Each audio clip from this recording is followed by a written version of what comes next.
السلام علیکم۔ 7 جولائی 2025 کو جب پاکستان اور بھارت کے مسلمان قربانی کی عید منا رہے تھے تو سری نگر میں بھارتی وزیر اعظم نریندر مودی نے دلی سے سری نگر تک ٹرین کا باقاعدہ افتتاح کر دیا۔ یہ ٹرین دلی سے سری نگر تک کا سفر تقریباً 14 گھنٹے میں طے کرے گی۔ سری نگر کو بھارتی ریلوے کے نظام سے منسلک کرنا مودی کا تصور نہیں تھا۔ اس منصوبے کا خیال 1880 کی دہائی میں پہلی بار کشمیر کے مہاراجہ پرتاپ سنگھ کو آیا تھا۔ مہاراجہ نے اس وقت کے انگریز راج کو خط بھی لکھا کہ وہ سری نگر تک ریلوے لائن بچھائیں، اور اس نے اپنے طور پر چند انگریز انجینئر اپنے پاس بلا کر کشمیر میں ریل کے امکانی راستے کے سروے بھی کرائے۔ مہاراجہ کا خیال اس وقت تو عمل میں نہ آ سکا، لیکن 1947 کے بعد اس سمت میں کام جاری رہا۔ 1952 میں جالندھر سے مکیریاں تک ریلوے لائن بنی۔ 1965 کی جنگ کے بعد مکیریاں سے جموں توی تک ریلوے لائن پر کام شروع ہوا، جس کا افتتاح 1972 میں اندرا گاندھی نے کیا۔ 1983 میں انہوں نے جموں سے ادھم پور تک ریلوے لائن منصوبے کا آغاز کیا، اور 1994 میں بھارتی وزیر اعظم پی وی نرسمہا راؤ نے ادھم پور سے بارہمولہ تک ریل چلانے کے منصوبے کی منظوری دی۔ یہ منصوبہ کبھی رکا، کبھی چلا، کبھی سست ہوا، کبھی تیز ہوا، مگر جاری رہا۔ آخرکار جنوری 2025 میں سری نگر بلکہ اس سے آگے بارہمولہ تک ٹرین پہنچ گئی۔ جب اسے اچھی طرح چلا کر دیکھ لیا گیا تو اس کا افتتاح اس دن ہوا جب سری نگر کے لوگ عید منا رہے تھے۔ افتتاح کے موقع پر بھارتی وزیر اعظم نے ایک عجیب حرکت کی کہ انہوں نے ریلوے اسٹیشن کے پلیٹ فارم پر ہاتھ میں ہندوستان کا جھنڈا لے کر تنہا تصویر بنوائی۔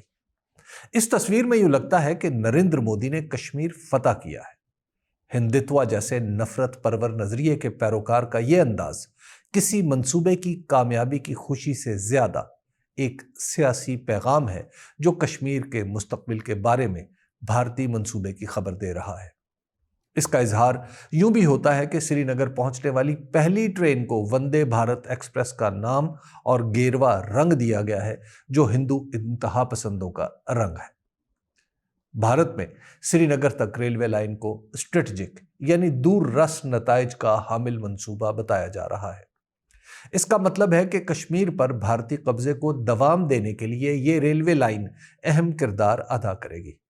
اس سے پہلے دستور میں تبدیلی کر کے جموں کشمیر کو مرکز کے ماتحت علاقے کی حیثیت دی گئی، اور اب ٹرین کو کشمیر کے لیے سیاسی طور پر ہندتوا کے تحفے کے طور پر پیش کرنا دراصل مستقبل میں عالمی سطح پر کشمیر کے حوالے سے بات چیت کا دروازہ بند کرنا ہے۔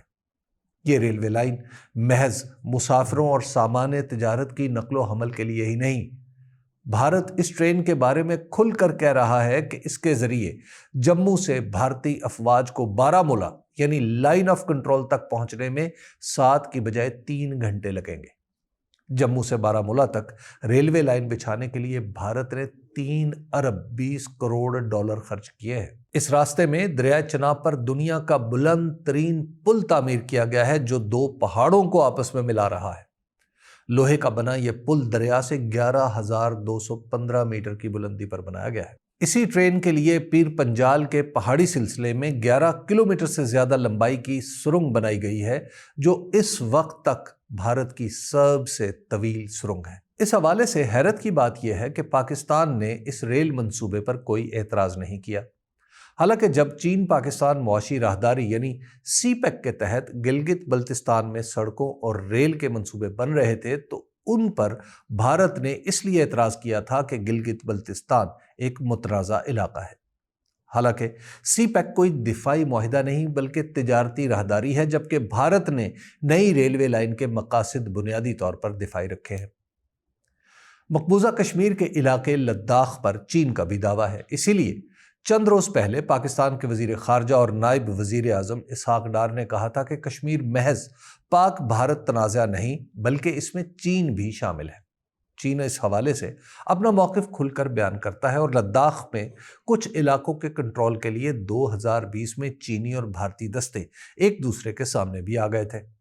لداخ میں چین کو یہ برتری حاصل ہے کہ اس نے بھارت کے ساتھ لائن آف ایکچوئل کنٹرول تک اپنی سڑک اور ریلوے لائن پہنچا رکھی ہے۔ بھارت نے بھی چین کے مقابلے میں مشرقی پنجاب کے علاقے بنوپلی سے لداخ کے علاقے لیہ تک ریلوے لائن کا منصوبہ شروع کر رکھا ہے۔ اس کے بارے میں بھی بھارتی حکومت وضاحت سے بتا رہی ہے کہ یہ ریلوے لائن وہاں کی فوجی ضروریات کے لیے بنائی جا رہی ہے۔ لداخ تک پہنچنے کا موجودہ راستہ سری نگر اور کارگل سے ہوتا ہوا لیہ جاتا ہے۔ بنوپلی لیہ ریلوے لائن جلندھر اور شملہ کے درمیان سے ہماچل پردیش سے گزرتی ہوئی سیدھی لیہ تک جائے گی اور بننے کے بعد دنیا کی بلند ترین ریلوے لائن ہوگی۔ اس لائن کے ذریعے دلی سے لیہ تک کا راستہ صرف 10 گھنٹے کا ہو جائے گا۔ بے پناہ سرمایے سے بنائی جانے والی اس ریلوے لائن کے پیچھے مقصد یہ ہے کہ 1999 میں جب پاکستان نے کارگل کے قریب پہاڑی چوٹیوں پر قبضہ کر لیا تھا تو سیاچن گلیشیئر پر موجود بھارتی فوج کی سپلائی لائن کٹنے کا امکان پیدا ہو گیا تھا، کیونکہ ان چوٹیوں سے دراس کارگل روڈ گولہ باری کر کے بند کی جا سکتی تھی۔ بنوپلی لیہ ریلوے لائن ایک متبادل راستہ ہوگی جو لائن آف کنٹرول سے بہت دور ہوگا۔ بھارت میں بی جے پی کی موجودہ حکومت نے اپریل 2025 کے پہلگام میں دہشت گردی کے واقعے کے بعد پاکستان کے ساتھ سندھ طاس معاہدہ معطل کر دیا ہے اور پاکستان میں آنے والے دریائے چناب کے بہاؤ میں خلل اندازی بھی شروع کر رکھی ہے۔ اس کے جواب میں پاکستان نے واضح کر رکھا ہے کہ پانی روکنے کی کوشش کو اقدام جنگ سمجھا جائے گا۔ پاکستان کے اس اعلان کے بعد بارہمولہ تک ٹرین پہنچانے کا مطلب ہے کہ آئندہ کچھ عرصے میں بھارت لائن آف کنٹرول پر اپنی فوج میں فوری اضافہ نہ بھی کرے تو چند گھنٹے کے اندر اندر پنجاب اور جموں سے فوج وہاں پہنچا سکتا ہے۔